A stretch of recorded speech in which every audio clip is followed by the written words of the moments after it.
Se eu perguntar para você, o que é a Bíblia? Você saberia me responder? Às vezes os cristãos são os que menos sabem responder essa pergunta.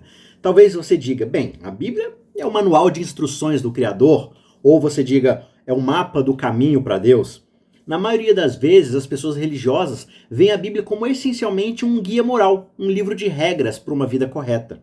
Só que se alguma vez houve uma história para explodir essa concepção errônea, essa história é a história de quando Abraão tem sua fé testada.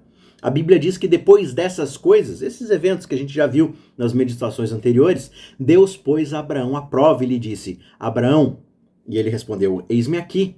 E Deus continuou, pegue o seu filho, o seu único filho, Isaque, a quem você ama, e vá até a terra de Moriá. Ali você irá oferecê-lo como sacrifício, como holocausto, sobre um dos montes que eu vou te mostrar. Gênesis 22, versos 1 e 2. Se você pensar na Bíblia como um livro de regras, um guia de ética moral, quais são as regras que devemos tirar dessa história? Meio difícil, né?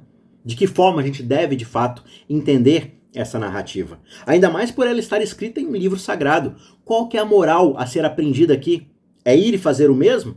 Claro que não. Deus não está pedindo para você sacrificar seu filho. Gênesis 22 deve ser lido da mesma maneira que toda a Bíblia deve ser lida. Antes de tudo, ela é uma testemunha de Jesus Cristo. E quando a lemos dessa maneira, tudo se torna muito mais claro. Nós vemos aqui que Isaque é uma semente prometida de Abraão, e ele é descrito como o único filho amado. Se nós olharmos literalmente, isso não é verdade, porque a gente já sabe que Abraão tem um outro filho, Ismael.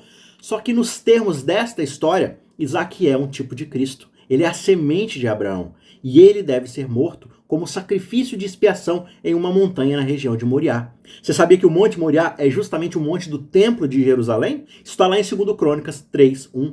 Portanto, aqui está o Filho único e amado sendo oferecido pelo seu pai em uma colina fora de Jerusalém para fazer expiação. Gênesis 22:6 nos fala de um pai que carrega as ferramentas do julgamento, o fogo, o punhal, e um filho que carrega a madeira enquanto eles sobem a colina. Isaque pergunta ao seu pai sobre o sacrifício, e Abraão responde profeticamente, filho, Deus proverá para si o cordeiro para o holocausto. Naquele dia, o anjo do Senhor interceptou o julgamento, e incrivelmente esta figura celestial é o próprio Jesus pré-encarnado, e aqui ele impede o sacrifício que ele abraçaria 2 milênios depois. Neste dia, um carneiro é fornecido como um substituto para Isaque. Abraão havia profetizado que esse cordeiro seria providenciado. Era isso que ele e todas as gerações esperariam nos séculos seguintes. O cordeiro de Deus, o filho amado, a semente de Abraão. A provisão de Deus para expiação ainda era futura. E assim, Abraão deu àquele lugar o nome de O Senhor proverá. Daí, dizer-se até o dia de hoje, no monte do Senhor se proverá. Gênesis 22, verso 14. Para as gerações futuras, o povo de Deus aguardaria com expectativa o cordeiro, mesmo conhecendo a montanha na qual ele seria provido. Quando a Bíblia é lida principalmente ou exclusivamente como um livro de regras, ela se desintegra entre nossos dedos. Com tal mentalidade, Gênesis 22 é um escândalo e uma barreira à nossa fé. No entanto, quando nós de fato entendemos a Bíblia e a lemos como ela pretende ser lida, nós a vemos como um testemunho do que Cristo fez e fará por nós. Nesse ponto, Gênesis 22 não se torna uma barreira, mas um estímulo à nossa fé. De repente, nós percebemos que toda a Escritura e todos os santos de todas as épocas estão fixados na única verdade que se sobrepõe a todas as outras.